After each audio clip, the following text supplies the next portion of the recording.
this. Now, the Treasurer reports that there was a 630 million decline in GST. This is important.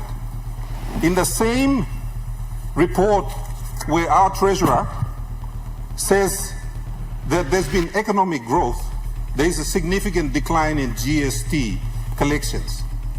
Now, the Treasurer knows very well that part of your GDP measure is in public consumption. And public consumption is one of the 4 things that go into your GDP measure.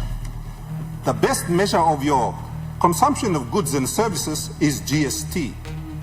Now, if we've had a 20% decline, according to your report, Mr. Treasurer, Acting Speaker, Treasurer says here that there's a 20% decline in consumption. That tells me that there is a slowdown in the economy. In any other country on this planet, when there is a decline in consumption, it points to a slowdown, and in some cases, in fact, a stagnation of the economy. It is measured by your GST, and the Treasurer says here it's declined by over 600 million last year. And then he goes on to give a whole range of excuses like lack of collections. I know that IRC has been doing a brilliant job. He also tries to blame it on the Black Wednesday issue, and I think that's a little bit cheap to go that low to blame a decline in the economy in an event that occurred in one part of the country, whilst acknowledging that the NCD may be a significant part of the economy. This GST collection is not just for NCD, it's countrywide. So I would respectfully ask the government, and whilst I acknowledge that the Treasurer is a very hard-working man, very hard-working. When you are balancing figures and trying to manufacture a good response to the people of Papua New Guinea, that can be quite difficult. So, and hence it's taken him 3 months longer to produce this report, because they had to try to find excuses to justify why the outcome on the budget is so terrible. And here's the thing. I want to say to the government, if you are going to, as you work on the next budget, can you be honest in the next budget? No can you go na gaman puti mo number na sabotas blibla by kira paitian na oga Papua New Guinea foul is start na. True outcome the budget I mean negative can, because if I look at your analysis of the last 3 budget outcomes, there are issues there, Mr. Treasurer, based on your own numbers. So there is a decline in what you've been predicting for the past 3 years consistently. So this area where we find ourselves in today is not an accident.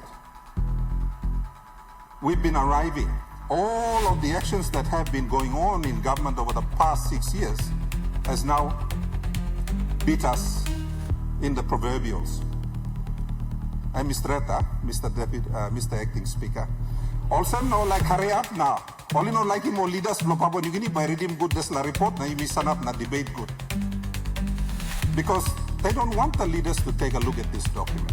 They don't want the public to have it debated in this house. So reasonably, Mr. Acting Speaker, I'm now missing up the total. They can't process this document as fast, and to be reasonable. This la debate ya you need lo differ me lo nar lo time lo give him chance lo leader lo Papua New Guinea lo talk, Mr. Acting Speaker. It is unfair to expect our leaders to process this 86-page document that's full of numbers, because for the last how many years mipla lo harim talk lo Prime Minister na harim talk lo Treasurer. Mipla harim talk na now bagrab come up. So it's time for the leaders. You lo government too, you need to take, within government, you need to take the government to task. You need to ask the hard questions. No can larim na mipla opposition yet bakam na walk. Country blo mipla taso. Country blo mipla too. Time only cutting budget na mipla Pilimpen lo Sepik. Onar lo province too Pilim. When there is a problem in the country, it affects everyone, not just Sepik. So by rights, the government, the executive government should allow its own backbenchers the opportunity to digest the material, first of all, and then to come back and perhaps even go and seek, advice from experts who can then give them right papers for them. Now, can for their own people and for their own districts and provinces.